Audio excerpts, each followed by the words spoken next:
ওই গো বৌমা, এসে গেছি। এই নিন মা জল। তুমি তো দেখছি আস্তে আস্তে সবই শিখে যাচ্ছে বাবা।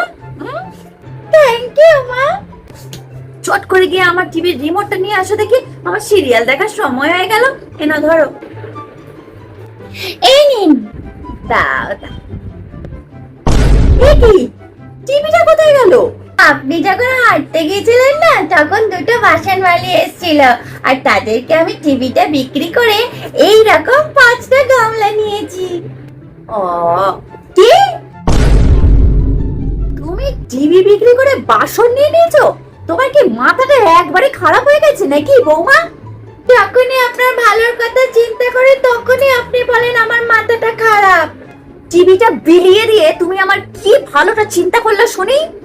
আপনিই তো বলেছিলেন পাশের বাড়ির টিন্টুর মা দুষ্টু কাকিমা সারাদিন টিভি দেখে মারা গেছিল। আর মা, আপনি তো সারাদিন টিভি দেখেন, আমি আপনার কোনো ক্ষতি চাই না বলেই তো টিভিটা বিক্রি করে দিলাম। ওটা টিভি দেখে মারা যায়নি, টিভি হয়ে মারা গেছিল। ও, এত বড় ও করে তুমি কি বুঝলে শুনি? যে কাকিমা টিভি হয়ে গেছিল। দেখ, টিভি একটা অসুখের নাম, শুনেছো কোনোদিন? আচ্ছা, ওই টিভি আমি কি করে বুঝবো মা?